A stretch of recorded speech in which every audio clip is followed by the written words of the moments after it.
Boa noite, meus irmãos. A graça e a paz da parte de Deus, nosso Pai e do Senhor Jesus Cristo. Amém? Meu nome é Iverson Lobato. Fui incumbido hoje do privilégio de poder trazer a reflexão da palavra de Deus. E espero em Cristo Jesus poder edificá-los, exortá-los e consolá-los através da palavra de Deus. Bem, na noite de 13 de agosto de 1961, essa não foi o dia que eu nasci, eu não sou tão velho assim. Deu-se início à Operação Rosa. A Operação Rosa foi o erguimento do Muro de Berlim.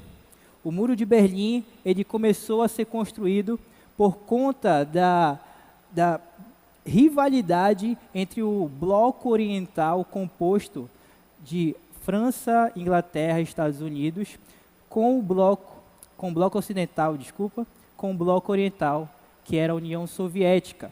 Um lado capitalista e o outro lado socialista. Dois mundos completamente opostos e antagônicos. E esse muro ele foi construído para conter o êxodo do povo alemão em Berlim, que estava saindo da região da Alemanha Oriental para Berlim Ocidental. Ele foi construído para conter esse êxodo. E durante uma noite, ao amanhecer do dia 14 de agosto de 1961, o Muro de Berlim estava erguido. Durante 30 anos, esse muro separou alemães, famílias, amigos, pais e filhos, que não poderiam se ver por conta deste muro de separação.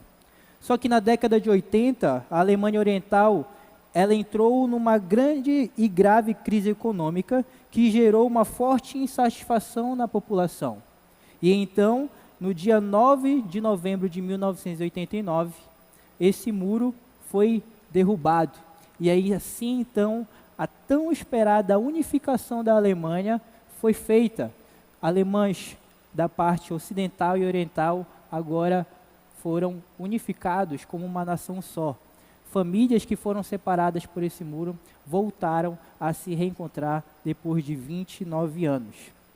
Porém, a euforia e a expectativa de melhoria pela reunificação da nação tomou conta dos alemães orientais e ocidentais. Mas, até hoje, a gente pode perceber uma certa inimizade em divisão nessa nação.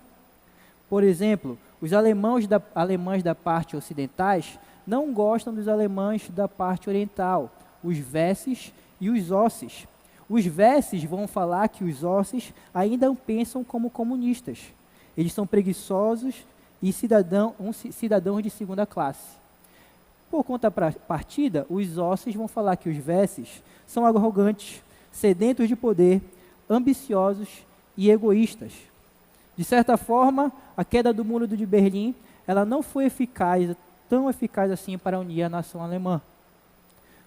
Então, como a gente pode perceber, se nós olharmos ao redor da nossa vida odierna, onde o mundo e uma sociedade totalmente polarizada de partidos políticos, de ideologias, de filosofias, como a gente pode encontrar no meio dessas tensões que parecem ter acabado de estar acesas como nunca? Como a gente pode olhar para o mundo e encontrar paz diante do que está acontecendo na Europa Oriental, na guerra contra a Rússia e Ucrânia? Como a gente pode ter paz nesse mundo? Parece muito improvável.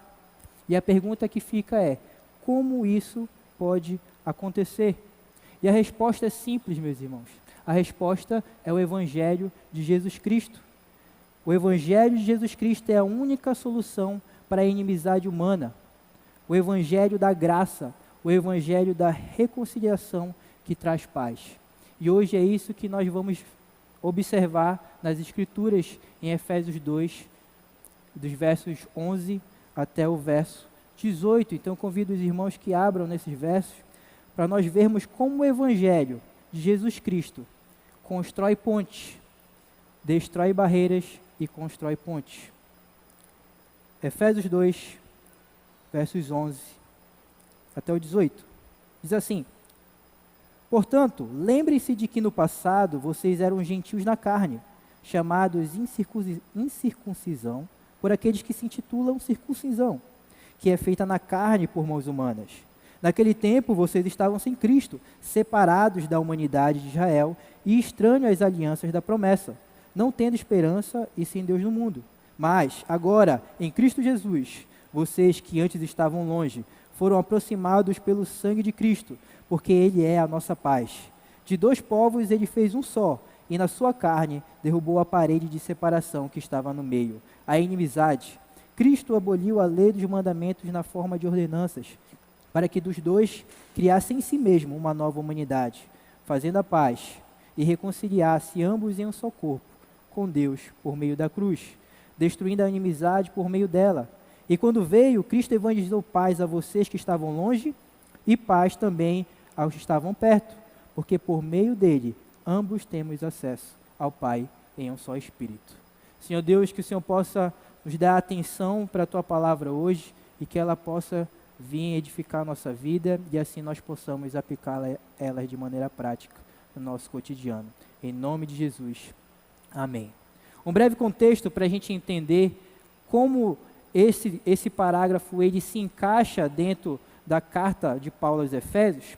Nós podemos ver que no verso 1, Paulo vai falar aos Efésios: Paulo, apóstolo de Cristo, de Jesus, pela vontade de Deus, aos santos que vivem em Éfeso e são fiéis em Cristo Jesus, que a graça e a paz de Deus, nosso Pai, e do Senhor Jesus Cristo estejam com vocês. Paulo expõe esses dois pontos na carta, graça e paz. Do capítulo 1, do verso 3, até o capítulo 2, até o verso 10, ele vai dar ênfase sobre a graça.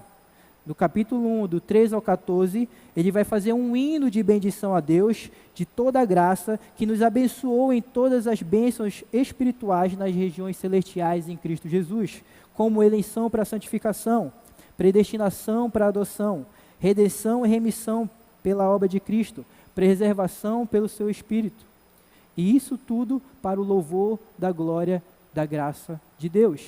Após isso, ele vai fazer essa doxologia. Paulo passa para uma intercessão, orando para que os crentes possam compreender melhor o poder salvífico de Deus e a esperança que a graça traz. A gente vai ver isso do capítulo 1, do verso 15 até o verso 23. E Paulo, agora no capítulo 2, ele vai ajudar os Efésios a entenderem isso. No capítulo 2, do verso 1 ao 10, no primeiro bloco ali, ele vai falar que como a graça impacta na nossa vida pessoal como crentes, como indivíduos, e fala sobre os efeitos dessa graça regeneradora de Deus sobre o indivíduo. Deus em Cristo Jesus deu vida a mortos espirituais e os criou para andar em boas obras. Agora no verso 11 do capítulo 2, Paulo ele vai mudar de foco, de graça para paz, dos cristãos individualmente para a igreja de Jesus Cristo. Paulo mostra as implicações sociais do Evangelho. O Evangelho da cruz tem implicações em nossa vida comunitária, como sociedade da fé, como corpo de Cristo. E para fins didáticos, o primeiro ponto será chamado de um passado desfavorável. Leiam comigo de novo o verso 11 e o verso 12. Diz assim: portanto, lembrem-se de que no passado vocês eram gentios na carne, chamado incircuncisão por aqueles que se intitulam circuncisão, que é feita na carne, por mãos humanas. Naquele tempo, vocês estavam sem Cristo, separados da comunidade de Israel e estranhos às alianças das promessas, não tendo esperança e sem Deus no mundo. O portanto aqui, ele está retomando aquilo que ele falou no verso 1 a 10, à luz do que foi dito. Ele, de forma imperativa, ordena que os efésios se lembrem da situação, da posição anterior que eles viviam. E o intuito dessa ordem aqui não é ter uma lembrança saudosista do passado, antes deles serem crentes, mas para levá-los a uma compreensão, uma análise da condição passada, em contraste à transformação presente na qual eles vivem em Cristo Jesus, a fim de nivelar a posição de todos, combatendo o orgulho e direcionando eles à humildade. e assim apreciarem melhor a salvação que é em Cristo, para que glorifiquem a Deus, o seu benfeitor.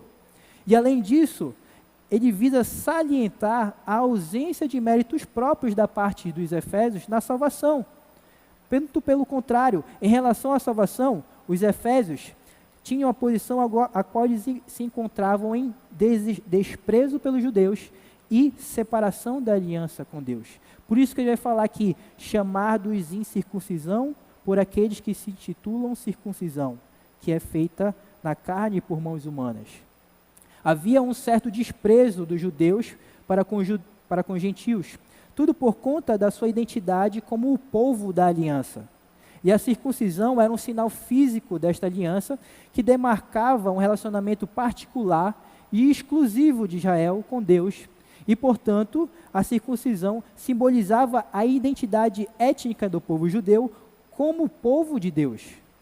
Então, desse modo, a circuncisão era uma boa marcação para servir de testemunho, tanto para judeus, tanto para gentios.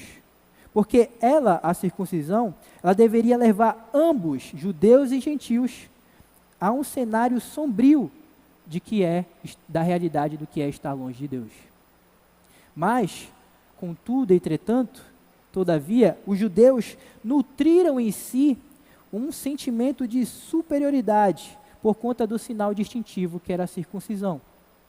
E eles tinham esse sentimento para com os gentios. A identidade nacionalista do judeu fez com que eles se esquecessem do fato de que eles foram escolhidos por Deus, não baseados no mérito próprio, mas sim no amor misericordioso de Deus e na fé do pai Abraão.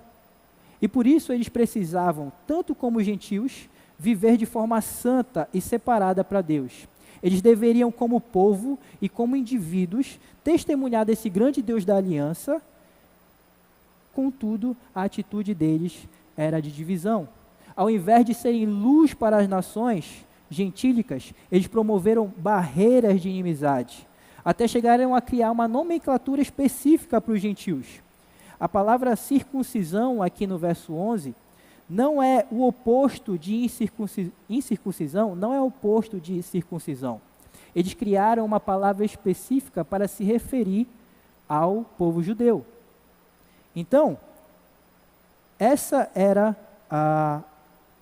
o panorama da vida dos gentios de Éfeso. E é nesse ponto que a circuncisão também é um testemunho para os gentios, para os crentes de Éfeso. Ela evidenciava que eles estavam numa posição completamente desfavorável dos judeus. Eles estavam separados do povo da aliança. Por isso, Paulo vai falar no verso 12, naquele tempo, naquela época na qual vocês estavam sem Cristo, separados da comunidade de Israel e estranhos às alianças da promessa. Primeiro, eles estavam sem Cristo porque eles não tinham nenhuma expectativa de um Redentor, de um Messias, assim como os judeus tinham a expectativa. E não importa a raça, não importa a posição social, não importa a cor da pele, sem Cristo não há redenção. E o segundo, eles estavam separados da comunidade de Israel e estranhos às alianças da promessa, porque eles não faziam parte do povo étnico, escolhido por Deus, Israel. Então eles não participavam dos privilégios que os judeus possuíam, e eles não tinham nenhuma garantia do favor de Deus, e por isso tinham um passado desfavorável. E concluindo, a única realidade que culminava para o cenário na qual eles estavam era um cenário de sem esperança, sem nenhum sentido real e tangível para a vida, e sem Deus no mundo. As nações gentílicas tinham vários deuses, praticamente cada nação tinha seu panteão próprio. E em especial, a cidade de Éfeso tinha a sua deusa Ártemis, a deusa Diana. E na cidade de Éfeso tinha o maior edifício construído no mundo grego antigo, o templo de Ártemis. Então, ali eles cultuavam essa deusa. Mesmo assim, Paulo fala que eles estavam sem Deus no mundo, sem nenhum amparo divino. Eles contavam apenas com seus ídolos. E contar com ídolos é contar com nada. Pois, se Deus está com o seu povo, Quem está fora do povo está sem Deus. Esta era a situação dos efésios, dos povos gentios. Um povo sem Cristo, um povo separado de Deus. E na verdade, meus irmãos, essa era a nossa situação. Totalmente alienados de Deus, sem nenhum privilégio, em completa inimizade com Deus e com o próximo, e sendo alvos da ira divina. Estávamos de fato sem Deus no mundo, assim como eles. Não possuímos o verdadeiro conhecimento de Deus, e portanto não tínhamos santidade, sem a justiça, sem a paz e sem a alegria da salvação. Mas Deus, na sua rica misericórdia, nos amou e nos salvou, sem haver mérito nenhum da nossa parte. Contudo, nós esquecemos disso. A gente sofre de uma doença crônica, que é a amnésia. E assim nós deixamos de estender misericórdia aos perdidos. À semelhança dos judeus, nós passamos a achar que nós somos melhores que os outros. Quantas vezes você já não escutou alguém falando aí que os crentes se acham superiores aos outros? Sendo que eram para eles serem os mais humildes e os misericordiosos. Esta triste realidade, o sentimento de superioridade, muitas vezes também acontece dentro da igreja. Calvinistas se sentem mais ortodoxos e inteligentes do que arminianos. Pactualistas mais que dispensacionalistas e vice-versa. Cessacionistas mais do que os pentecostais ou carismáticos. Jovens mais que os adolescentes. Ou os senhores mais espirituais e maduros do que os jovens. Porque no meu tempo era diferente. Esse senso de superioridade, na verdade, é um orgulho pecaminoso. Além disso, é uma das piores barreiras para a evangelização e missões. Por quê? Porque pelo simples fato de não haver demonstração de misericórdia para aquele com que você despreza. Você nunca estenderá a mão para quem você despreza. Isso só acontece porque você não tem um olhar de misericórdia. Porque você se esqueceu de quem você era no passado, desfavorecido da bênção de Deus, e apenas alimentou agora um orgulho religioso, e vê as pessoas do alto do seu pedestal. Por causa da obra da redentiva de Cristo, a barreira de inimizade entre os judeus foi derrubada. Essa é a realidade que deve nos colocar com os pés nos chãos e de forma humilde em relação aos outros. Essa era a realidade dos gentios, sem Deus, sem Cristo e separados das bênçãos e privilégios da aliança. Essa era a nossa realidade. Mas, agora, em Cristo, que é o verso 13, continua, que nós vamos para o nosso segundo ponto, nós vemos aqui que em Cristo, nós, os gentios aqui está falando de gente. Se você então, eu acho que não tem um caso especial e raro de um judeu aqui. Então, quando eu falar gentil, inclua-se também. O passado desfavorável dos gentios era o nosso passado. Mas em Cristo, nós temos um presente privilegiado. Porque agora, em Cristo Jesus, nós temos esperança. Ambos agora participam de uma só comunidade, judeus e gentios. Uma identidade trinitária, corpo do Filho, família do Pai e templo do Espírito. O verso 12 até o 18 vai falar sobre como Deus, através da obra reconciliatória de Jesus na cruz, fez de dois povos um só povo, e esse povo é o corpo de Cristo. Os versos 19 a 22 vão falar como esse povo se transformou família do Pai e templo do Espírito. E se você quiser saber o que diz a explicação do verso 9 a 22, é só ir lá no YouTube e ver a pregação que o Arnold fez há 2 semanas atrás. Então, meus irmãos, agora em Cristo Jesus, judeus e gentios foram aproximados por Cristo.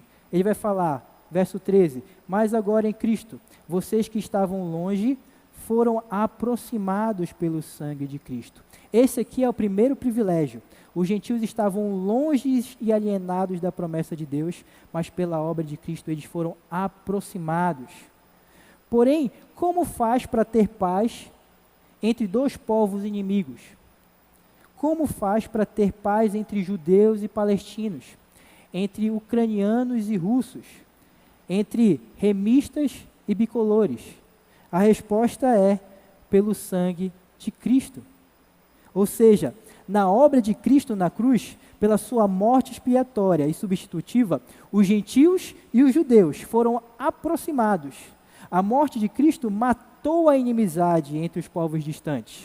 Aquilo que o pecado separava, Cristo aproximou, unificando em si mesmo, num só corpo. E a gente pode ver isso claramente quando ele diz, no verso 14, de dois povos ele fez um. No verso 15, para que dos dois criasse em si mesmo uma nova humanidade. O verso 16, e reconciliasse ambos em um só corpo. Jesus pega dois povos inimigos que têm na sua mente tão fixos uma identidade nacionalista e une em um povo só. E essa é o segundo privilégio de um presente em Cristo.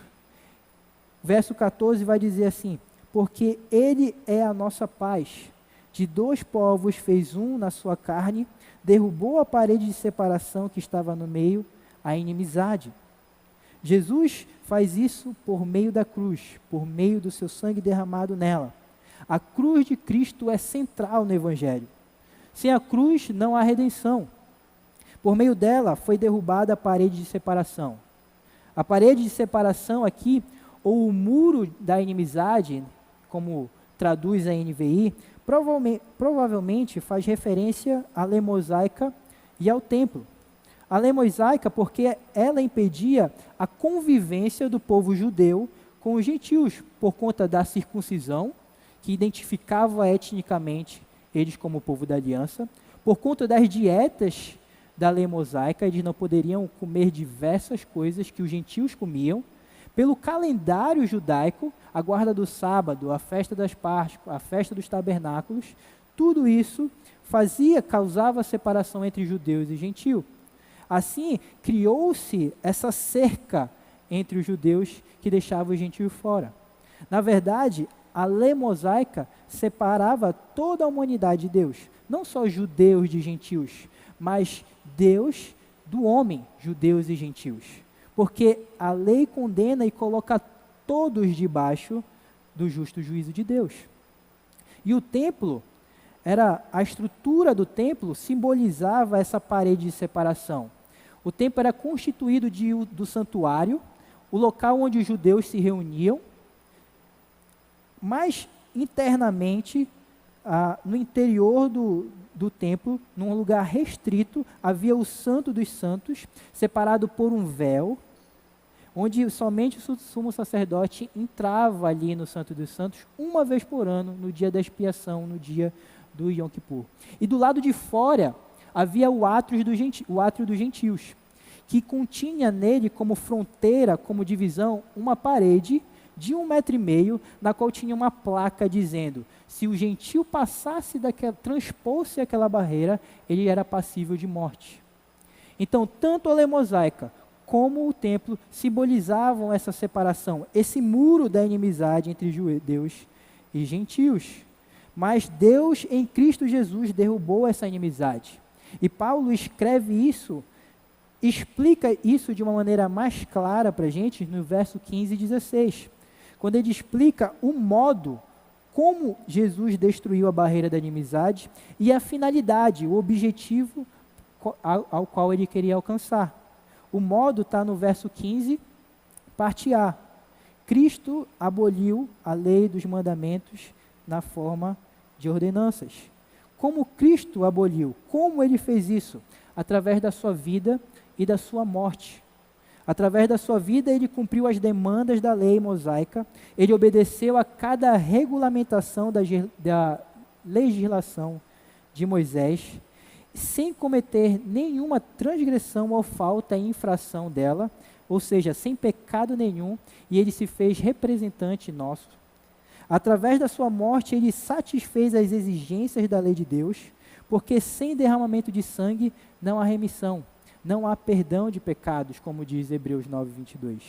Então, por isso, ele se ofereceu como sacrifício vivo, como o Cordeiro de Deus, para expiar e para pagar o sacrifício único e pleno pelos pecados do seu povo. Então, dessa forma, de maneira ativa e passiva, Cristo cumpriu toda a legislação mosaica. Assim, Deus pôde abolir, revogar as demandas da lei, ou inutilizá-las, como o próprio Paulo fala, lá em Colossenses 13:15, que é um outro texto que dá mais clareza para nós. Colossenses 2, de 13 a 15. Ele vai falar assim: e quando vocês estavam mortos em seus pecados e na incircuncisão da carne, ele lhes deu vida juntamente com Cristo, perdoando todos os nossos pecados. Agora o 14. Cancelando o escrito de dívida que era contra nós, o que constava de ordenanças, o qual nos era prejudicial, esse escrito de dívida, ele removeu inteiramente, ou inutilizou inteiramente, cravando na cruz e despojando os principados e potestades, publicamente os expôs ao desprezo, triunfando sobre eles na cruz. A imagem aqui que Paulo está nos trazendo é a imagem do Império Romano, do grande general romano que volta da batalha vitorioso e entra em Roma, triunfante no seu cavalo, e atrás está o seu exército, e no final da fila está uma porção de escravos que foram conquistados naquela batalha, para demonstrar assim o triunfo, a vitória. E esses escravos vinham completamente nus, demonstrando assim desprezo e vergonha. E quando essa comitiva triunfante entrava, o general romano e seus exércitos eram ovacionados. E quando chegava a hora dos escravos derrotados e conquistados, completamente nus e expostos à vergonha, o povo jogava tudo aquilo que não prestava, tomate podre, cebola podre, camisa do paysandu em cima deles. Então, essa é a visão que Paulo está mostrando aqui, que Jesus na cruz foi triunfante e vitorioso para unir dois povos inimigos, judeus e gentios, em um só corpo. É isso que o texto traz para a gente. Portanto, na cruz de Cristo, Deus retirou a inimizade, a separação que havia entre judeus e gentios e que havia entre homens e Deus. E isso ele fez com uma finalidade. Olha o verso 15, a parte B. Para que ele fez isso? Para que dos dois criasse em si mesmo uma nova humanidade, fazendo a paz e reconciliasse ambos em um só corpo com Deus, por meio da cruz, destruindo a inimizade por meio dela.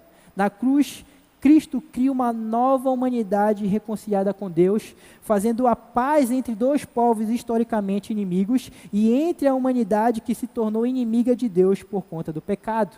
Aqui Paulo explica o efeito duplo da obra de Cristo. Olha comigo, presta atenção, porque esse texto ele é complicado. Ele vai falar o seguinte, no verso 15, que ele vai falar que Jesus cumpre a lei e revoga os efeitos dela. Para quê? Para criar uma nova humanidade. E essa nova humanidade é o seu corpo, a igreja. E esse corpo, verso 16, é reconciliado com Deus por meio da cruz. Deus, através da obra de Cristo na cruz, reconcilia o homem consigo mesmo e o homem com outro homem. O ofendido destrói a barreira de inimizade e constrói uma ponte de paz para que o ofensor tenha um relacionamento salvífico com ele. Agora, nem circuncisão e nem incircuncisão tem algum valor, mas a fé em Jesus Cristo é o que interessa, como diz Gálatas 5:6. Judeus e gentios em Cristo são unidos e formam uma nova comunidade de fé, marcada pela diversidade multiétnica, multicultural e multissocial. Em Cristo, ambos possuem uma nova identidade como povo de Deus, a Santa Igreja de Jesus Cristo, e essa identidade é a mais fundamental de qualquer outra, pois antes de nós sermos brasileiros, nós somos cristãos. Antes de sermos rico ou pobre, branco ou preto, de direita ou de esquerda, jovem ou adolescente, adulto ou idoso, homem ou mulher, nós somos cristãos. Pessoas distintas, que no mundo nunca ficariam juntas, nunca seriam amigas, nunca participariam do mesmo grupo, vivendo em comunhão, vivendo em unidade, testifica para o mundo o poder sobrenatural do Evangelho de Jesus Cristo. A Igreja de Cristo é marcada pela diversidade de seus membros, dos membros do corpo de Cristo, não por panelinhas. A igreja é um lugar onde brancos, índios, negros, pardos, ricos, pobres, brasileiros e estrangeiros vivem em harmonia, interagindo em unidade. Um lugar onde pessoas que gostam de rap, rock, pagode, sertanejo, até K-pop, até worship, louvam juntos em uma só voz ao Deus soberano e o Senhor Jesus. Um lugar onde jovens, adolescentes, adultos, senhoras e senhores, transpõem as barreiras geracionais para propositadamente estarem juntos num só corpo. Por isso, meus irmãos, panelinha no meio da igreja é o maior desfavor, é o grande antitestemunho que os membros da igreja vivem contra o Evangelho. Quando você só interage com quem é igual a você, você não está sendo em nada diferente do mundo. Na verdade, você está construindo barreiras e destruindo pontes. Quando os jovens só interagem com jovens, adolescentes com adolescentes, adultos com adultos e senhoras com senhoras, o que isso mostra de diferente do comportamento do mundo? Nada. O mundo já faz isso. Diversidade na igreja não é opcional. Diversidade na igreja é o produto, é o fruto do Evangelho. E nós precisamos romper as barreiras das panelas. E como é o culto de jovem, vocês vão receber a cajadada mais forte. E como nós jovens fazemos panelinhas? Como nós agimos dessa forma, fechando o grupo para nós e desprezando outros? Muitas vezes a gente faz isso. Eu estou me incluindo nisso também. Por isso, eu desafio você, porque eu me desafiei fazendo esse sermão, a convidar alguém diferente para tomar um café e falar da sua conversão, do que Cristo tem feito na sua vida. Desafio a você a conversar com um senhor ou uma senhora da igreja, ou um diácono. Temos diáconos aqui hoje, para conversar com eles e perguntar: como é servir 50 anos, por 50 anos a Jesus Cristo? Desafio você, jovem, adulto, senhor e senhora, a convidar um adolescente para tomar um sorvete, ou ir na Praça Brasil tomar um guaraná, e ensiná-lo sobre a Bíblia e sobre Jesus Cristo. Quero desafiar a você a sair do seu comodismo, a sair da sua panela e a amar a igreja inteira, a destruir barreiras e construir pontes, a viver a diversidade do povo de Deus, que é o corpo de Jesus Cristo. Pois nós fomos chamados para viver a unidade na diversidade. Nós fomos chamados para sermos ministros da reconciliação, como diz 2 Coríntios 5:20, não ministros da dissensão. E assim vivermos em paz. E paz é o que mais aparece, é o que transborda desse texto. Porque uma vida de paz, esse é o nosso terceiro ponto, uma vida de paz é a vida daquele que foi reconciliado com Jesus Cristo. E se tem alguma coisa que é mencionada aqui, é essa paz. Se a graça é o motivo da salvação, Efésios 2:8, pela graça nós somos salvos, a paz é o resultado dela, Romanos 5:1. A palavra traduzida aqui por paz aparece 4 vezes. E essa palavra no grego, que é traduzida por paz, é também a tradução da palavra shalom do Antigo Testamento. na Septuaginta, a tradução do texto hebraico para o grego, do Antigo Testamento. E certamente aqui Paulo tem em mente o conceito do Antigo Testamento e o aplica à reconciliação entre Deus e os homens, judeus e gentios, e entre os próprios seres humanos, judeus mais gentios. Mas que entendimento de paz, que entendimento de shalom é esse de Paulo? O sentido básico aqui na palavra shalom tem o sentido de ser completo, de ser inteiro, de ser sem defeito. E no pensamento hebraico só haviam duas possibilidades no mundo: ordem ou caos. A gente pode ver isso na criação, em Gênesis 1. Na criação, Deus trouxe ordem e preencheu uma terra que era sem forma e vazia. Gênesis 1, 2. Nos 3 primeiros dias, Deus dá forma ao mundo sem forma. E nos 3 últimos dias, Deus preenche o mundo que era vazio, Gênesis de 3 a 19. A natureza dessa ordem era harmonia e plenitude. Esse era o verdadeiro shalom no pensamento hebreu. Deus colocou o caos sob controle e, ao fazer isso, nos deu o dom da vida plena. Portanto, a paz, o shalom no Antigo Testamento, diz respeito, antes de tudo, a uma condição de harmonia entre Deus, os seres humanos e o restante da criação, que traz pleno desfrute de saúde, prosperidade e bem-estar. E quem não quer ter paz na vida?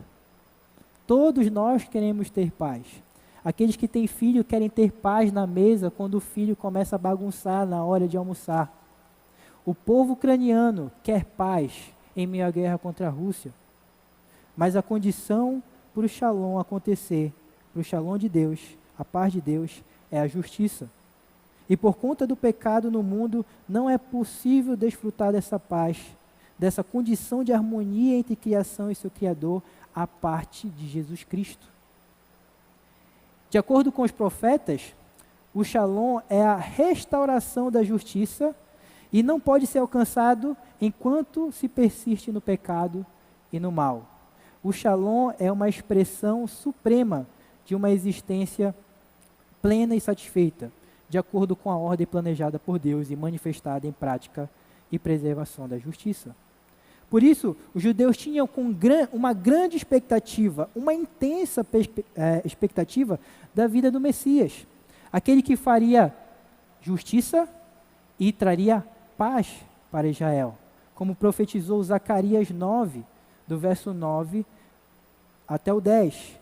Zacarias 9, do 9 a 10, vai dizer assim: destruirei os carros de guerra de Efraim e os cavalos de Jerusalém, os carros de guerra serão destruídos. Ele anunciará paz às nações, o seu domínio se estenderá de mar a mar e desde o Eufrates até os confins da terra.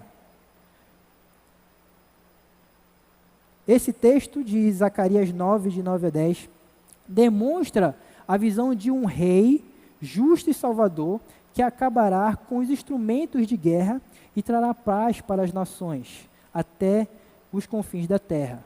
Agora, sabendo disso, imagine você sendo surpreendido ao abrir as páginas do Novo Testamento e perceber a presença do Rei da Paz, anunciado por Zacarias, entrando em Jerusalém e sendo saudado pelo povo, como diz Mateus 21, de 1 a 11. Jesus, o Deus conosco, Mateus 1, 22 e 23, veio ao mundo para trazer a justiça e o shalom, a paz que nenhum ser conseguiu obter. Em outras palavras, verso 17, quando veio, Cristo evangelizou paz a vocês que estavam longe e paz também aos que estavam perto. Cristo é o nosso shalom. Jesus Cristo é a nossa paz, restaurando o relacionamento com Deus e com os outros seres humanos. Ele é a nossa paz, como o verso 14 vai dizer. Ele fez a paz, como o verso 15 vai afirmar. E ele anunciou a paz, como a gente lê aqui no verso 17, e quando veio Cristo, evangelizou paz a vocês que estavam longe e a paz também aos que estavam perto. A paz que antes havia sido abstrata para os judeus e inexistente para os gentios, tornou-se personificada na pessoa de Jesus Cristo, o príncipe da paz. O Shalom tão anunciado e aguardado pelos profetas, agora se torna realidade em Cristo Jesus. Homens e mulheres, judeus e gentios, redimidos, são reconciliados com Deus, uns com os outros, como uma nova humanidade. E assim, por meio de Cristo, por meio da única e exclusiva obra de Cristo, ou seja, mediante do derramamento do seu sangue, verso 13, o sacrifício de sua carne, verso 15, a remoção da maldição feita por ele na cruz, verso 16, que o acesso ao Pai em um só Espírito se tornou possível e real. Só podemos ter acesso a Deus se nós estivermos em paz com Ele. E o único exclusivo modo disso acontecer é sendo justificados por Cristo. É ser reconciliados com Cristo. Mediante a fé nele, temos paz com Deus por meio de nosso Senhor Jesus Cristo. Portanto, se você ainda não se reconciliou com Deus, se você é um visitante, e não vou pressupor que todo mundo aqui que é membro dessa igreja já esteja reconciliado. Eu espero que sim. Mas o texto é enfático, é afirmar que Jesus evangelizou, trouxe paz, tanto aos que estavam longe, como aos que estavam perto. Então, se você hoje está dentro da igreja e ainda não se reconciliou com Cristo, hoje é o dia para você fazer isso.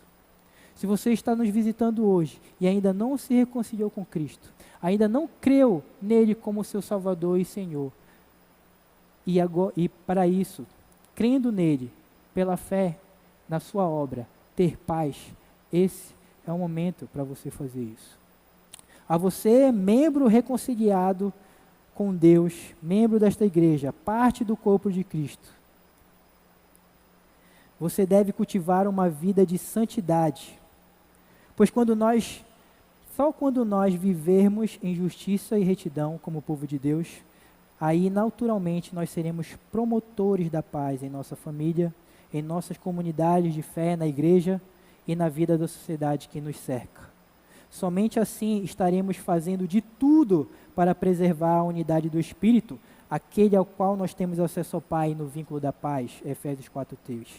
E também somente assim seremos embaixadores de Cristo, como se Deus estivesse fazendo através de nós, o apelo à nação gentílica, aqueles que estão perdidos e separados de Deus, dizendo, por amor a Cristo, suplicando aos perdidos, se reconciliem com Deus, porque a pregação do Evangelho é a única solução para a inimizade humana.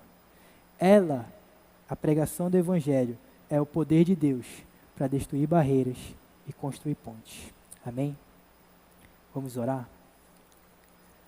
Senhor Deus, nós queremos te agradecer pela salvação em Cristo Jesus e do favor divino que o Senhor nos concedeu em sermos membros do corpo de Cristo. Obrigado, Senhor, por essa bênção na qual o Senhor nos deu, nos proporcionou nas regiões celestiais. Que nós possamos viver essa paz que excede todo entendimento, de maneira que nós possamos preservar a unidade e viver em diversidade. Em nome de Jesus. Amém.